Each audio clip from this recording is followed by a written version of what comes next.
This right here is one of the best parts of the entire trail.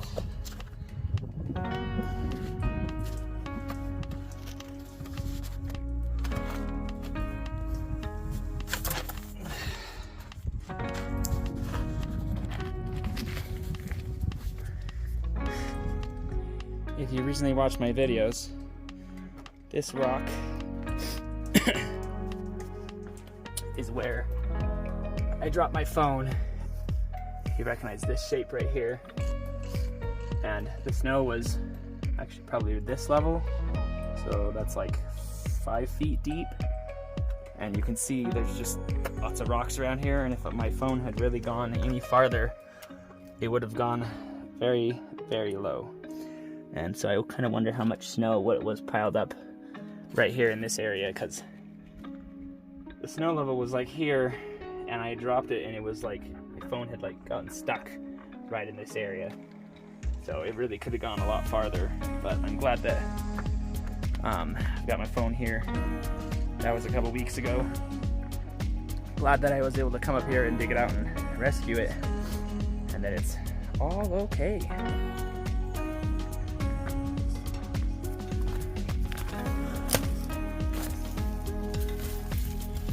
This is where I oftentimes will leave my pack and go up to the summit. That way I don't have to traverse all that space with a bunch of weight. I can do it a little bit lighter. I'm thirsty and hungry.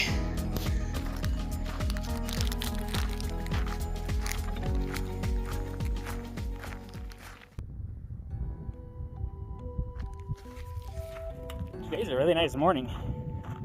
It's just a little bit windy, making it a little bit dry, but it's not hot at all. There's that cloud cover covering up the sun, so it's not too hot. Wind is keeping it cool. If anything, there's been a few people hiking that have been wearing like coats and jackets, so for them it's cool enough, but for me, I guess I'm moving faster. So yeah, made it to the top in a good time, not record time or anything, but my legs are just burning there at the end like they usually do. But I don't know, for some reason it felt fast, but I've been thinking about what I did. I don't know, I don't know yet, but new shoes today are doing well. These are the Asics Gel Trabuco 11s that I just picked up the other day.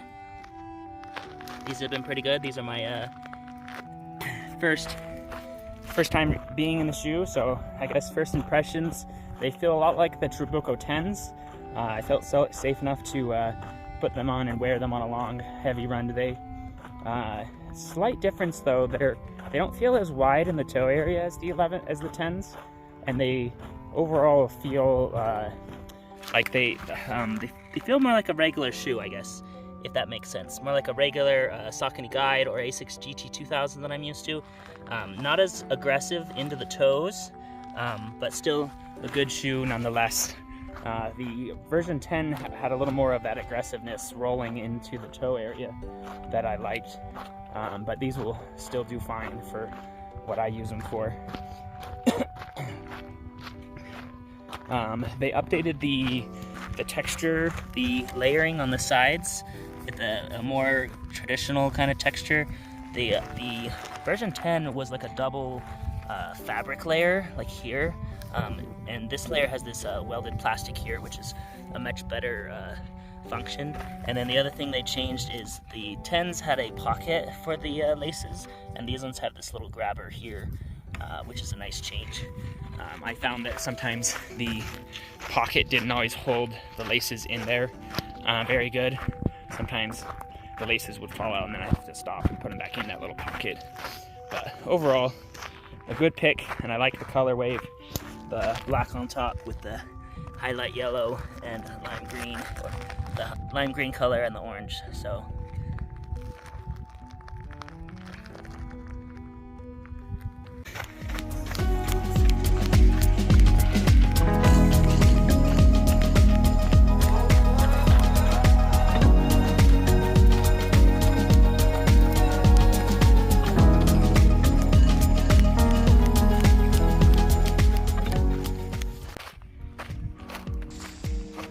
hungry. I guess I still have more food, but I don't have any water. I think I need to eat more the day before or the night before some of these big routes, because like the other day I ran a 12-mile route and I was like fatigued. My like glucose sugar levels were way low, and I felt like that, like shaking, wanting food to revive my body. Yeah, as you can tell, it's kind of hard to talk because I'm tired.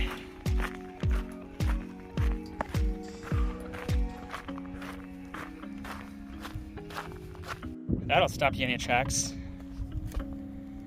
Big rattler, 2.5 feet long. Stop me in my tracks.